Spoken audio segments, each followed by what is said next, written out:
Hi, in this video I'm going to share some information with you about New Zealand primary schools. This is for children aged about 5 to 12, and most of the information I'll be sharing will be around what you can expect to pay if your child attends a school.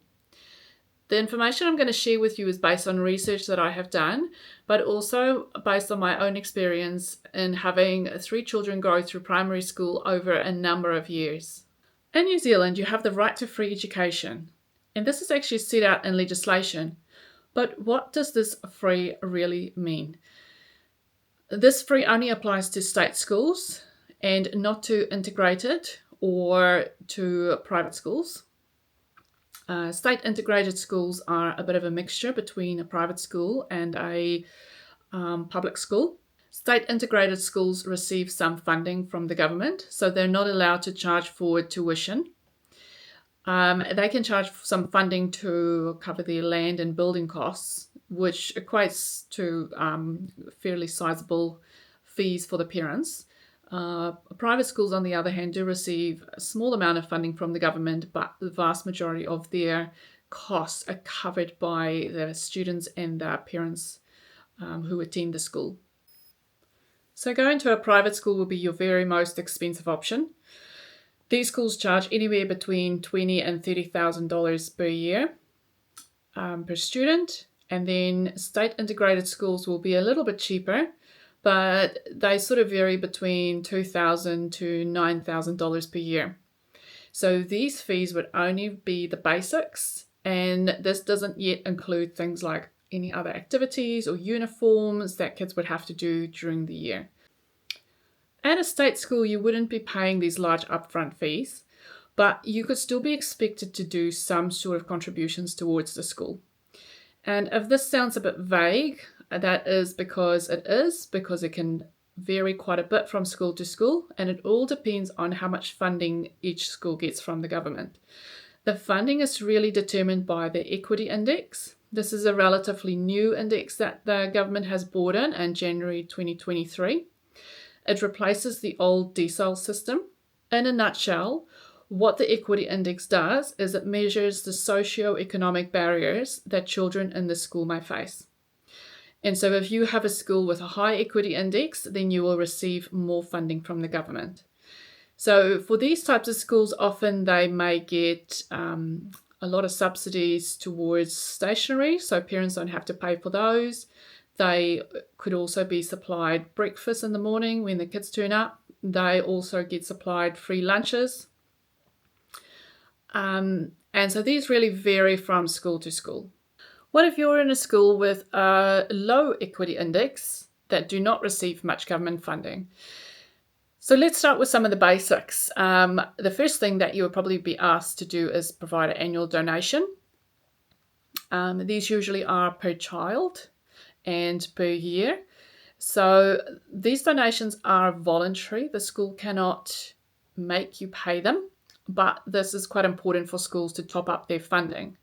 So for our particular school, that works on $200 for the first child per year, $180 per year for the second child, and every child thereafter is $100 per year. So this is very specific to the school that my children go to, but I've also seen some other schools that have donations as high as $500 per year, but it can also be much lower. The next item you'd probably be paying is for stationery. This is usually at the beginning of the year, and I have probably in the past paid between $10 per child and as high as $60 per child for the stationery for the year.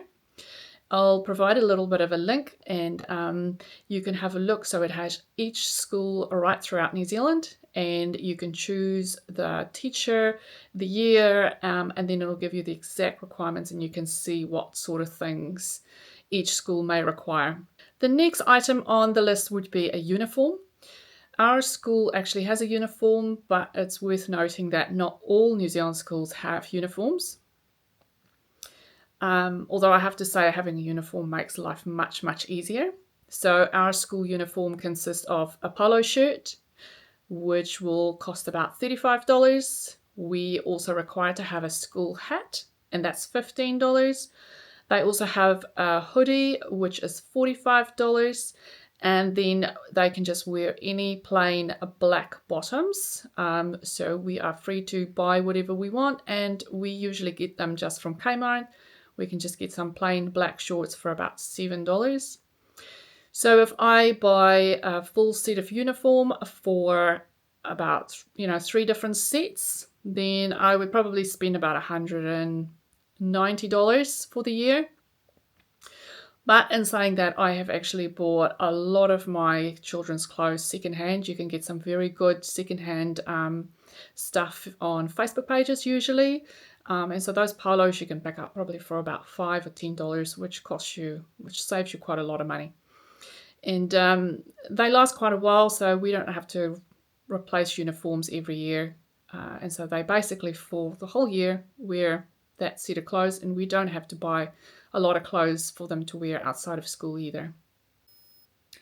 So the 2 other items on the list that you are likely to have to supply are a device and obviously some food for lunch if you do not get those provided to by school.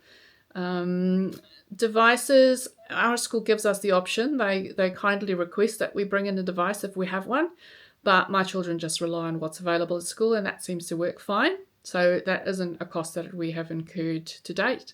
But when they go to high school, I think it becomes a little bit more compulsory. So that's the basics done. What about any other extras that could potentially be charged for? So if you're a working parent, then you will likely need some care before school, after school, and also during the school holidays. New Zealand children go to school between 9 a.m. and 3 p.m. And so our school has a before and after school care program that you can join. That's about $30 for the day.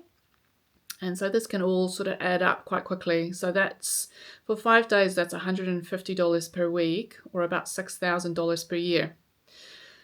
And then the other thing is also if there's a lot of holidays. So New Zealand schools have about 12 weeks of holidays a year. So compared to the 4 weeks annual leave that most employees get, there's a little bit of a shortfall, and so you'll probably have to use school holiday programs. For our school, we pay $60 a day per child.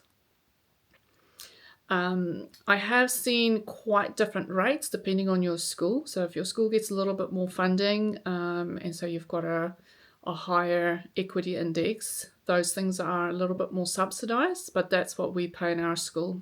And then in addition to these things, there may be some other random expenses that come up throughout the year. So these are not things that are consistently being charged, but they could come up based on the term. So for example, in the first term of this year, one of my children went on a school camp. We paid $350 for him to be able to go on that camp. That didn't include any extra equipment that we may need to purchase that he may not have, like a sleeping bag or shoes or whatever else they may have needed. Because the school doesn't get as much funding, they also have frequent fundraisers. These include things like a toy sale, a bake sale, pizza day, pajama day. They don't occur that frequently. I would say maybe once or twice a term. And usually we would spend probably about $10. So they're not a huge expense. There could also be other activities that the children partake in. So for example, swimming lessons for the term. So we recently paid $50 for my child to attend swimming lessons during school time. Or there could be other things like they may go for a trip somewhere with a bus and you have to pay the bus fare. Or they have had a sleepover at the zoo, so we would have to contribute some money towards that. So yes, schools are free, but there are maybe some activities that you would have to pay for. Not all activities the school can ask you to pay for. It is up to you. So for example, if I didn't want to pay for the camp, my child could miss out on the camp and they didn't have to go. But schools are very good in helping parents if they struggle financially. So often they'll have down payment plans, or there may be some other options with some funding that they can access to support those parents. So while state schools have some fees involved, This certainly is nowhere near the level of fees that you would be paying at a private school or a state integrated school. Whether you get the same level of education at all these different schools, now that is a topic for another day. Thank you for watching. I hope you got something out of this video. Leave me a comment if you are curious about anything or if I didn't cover anything you were interested in, and I'll see if I can find some information for you. Thank you.